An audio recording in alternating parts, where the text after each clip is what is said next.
Hi, ik ben Thomas Singh, beursbox.nl. Ik ga het hebben over Oekraïne en over Rusland en even wat punten aansnijden. Het offensief in Rusland, wat Oekraïne is begonnen, is door Oekraïne vooraf helemaal geheim gehouden. Het zijn maar een heel klein groepje soldaten geweest die dit hebben uitgedacht. De reden dat ze het zo geheim hebben gehouden is dat bij vorige offensieven van Oekraïne ze het wel gedeeld hebben met de Amerikanen, de Duitsers en Polen. Maar dat die gegevens dan toch uiteindelijk bij Rusland kwamen. Ja goed, dat wil je dus niet hebben. En vandaar dat ze dit keer geheim hebben gehouden en toen kwam het ook als een verrassing.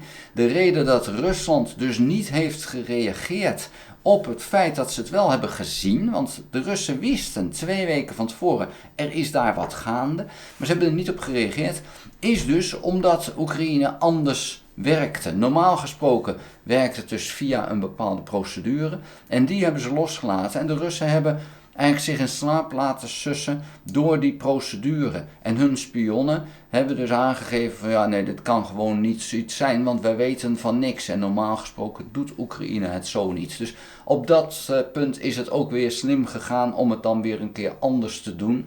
Rusland zag het, maar deed dus niks. Nou is het zo dat Rusland heeft bepaald, of Poetin heeft bepaald, dat er een aparte bevelhebber komt voor de omgeving van Koersk. En die bevelhebber staat op gelijk niveau met de opperbevelhebber van het leger. Nou, dat vraagt natuurlijk om een gigantisch probleem, want die opperbevelhebber van het leger, die zal zijn leger een deel van zijn leger moeten afstaan aan die ander, want in Koersk zelf zijn te weinig soldaten, maar daar waar hij soldaten afstaat, en alle soldaten die echt een vechtsituatie aankunnen, die zitten in Oekraïne, daar waar hij soldaten weghaalt om naar Koersk te geven aan die andere opperbevelhebber, zal het dus zo zijn dat de frontsituatie zwakker wordt. Dus hij zal met heel veel tegenstribbelen soldaten afgeven aan die nieuwe bevelhebber voor Koersk. Nou heeft Poetin al wel gezegd van je mag overal soldaten weghalen, behalve bij grofweg Bakhmut en Avdiivka.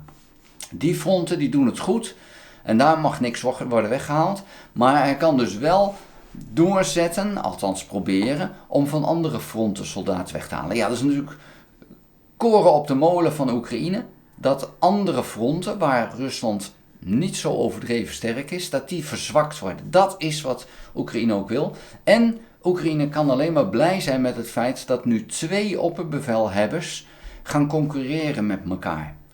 Dat heeft in de Tweede Wereldoorlog geholpen.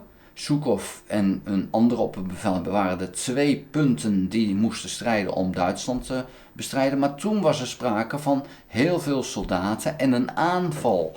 Nu is het zo dat die situatie compleet anders is, want Rusland heeft te weinig soldaten om zowel het offensief in Oost-Oekraïne te laten plaatsvinden en Koersk te kunnen bevrijden en dan ook nog het hele front goed te kunnen bewaken. Dus ja, die situatie is anders en ja, nu gaan ze dus echt concurreren die 2 en ze zullen elkaar het licht in de ogen niet gunnen. Dus geen goede zet van Poetin, denk ik. Maar mooi voor Oekraïne dat het zo is. En dan heeft Poetin tegen die nieuwe opperbevelhebber gezegd, jij moet voor 1 oktober moet je het Koersk bevrijd hebben. Nou, dan gaan we dus zien of dat gaat lukken. Het lijkt mij sterk.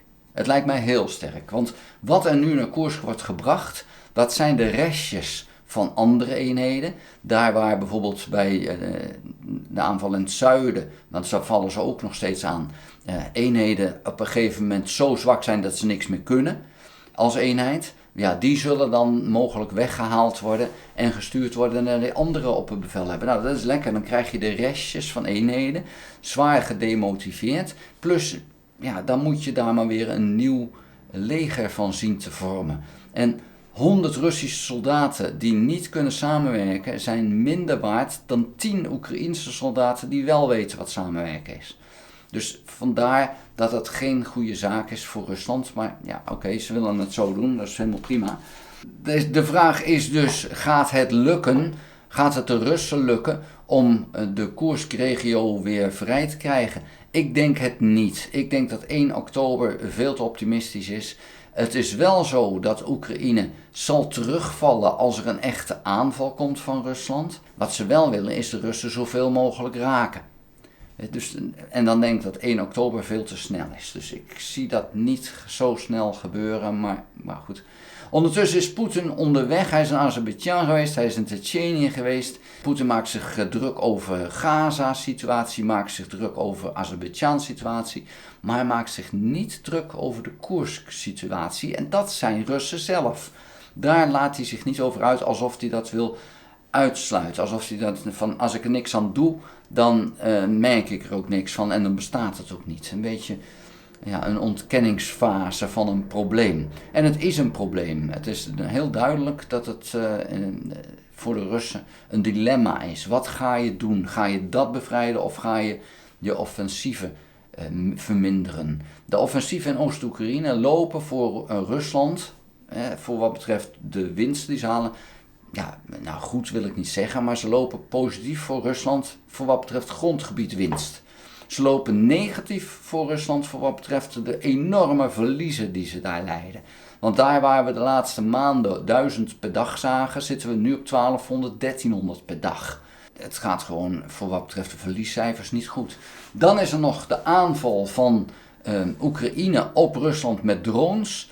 En de raffinaderijenopslag die in Rostov in de brand staat. Die kolom aan rook die is nu meer dan 150 kilometer lang. En er is weer zo'n vat ontploft. Minstens 1, ik heb daar de video van gezien. Gisteren waren er 11, dan zouden er nu minstens 12 in brand staan. De brand gaat maar door. Ik denk dat er ondertussen al meer dan 12 zou kunnen zijn. Maar ja, er zijn daar 74 van die opslagdingen. En het ziet er slecht uit voor de situatie daar. En ja, dat was een opslagplaats die ongelooflijk belangrijk was voor de Russen, voor met name het leger, want daar was het met name actief in. En het is een goede aanval geweest van Oekraïne. Er zijn deze nacht, ik dacht iets van 70 drones gestuurd door Oekraïne, Rusland in, 11 naar Moskou. Ik heb er in ieder geval 1 gezien die in de lucht is neergehaald door Moskou, door de Russen. De Russen zelf hebben gezegd dat ze allemaal zijn neergehaald, sommige waarschijnlijk door het doel, maar dat zeggen ze iedere nacht. Is het, ja, we hebben ze allemaal neergehaald. Ja, terwijl dan het doel wel in de brand staat, dus dan heeft het doel de drone neergehaald. Vond je de video interessant? Geef een duim. Heb je nog geen abonnement op dit kanaal? Abonneer je dan. Druk dan ook op het belletje. Krijg je notificaties als ik een volgende video gemaakt heb.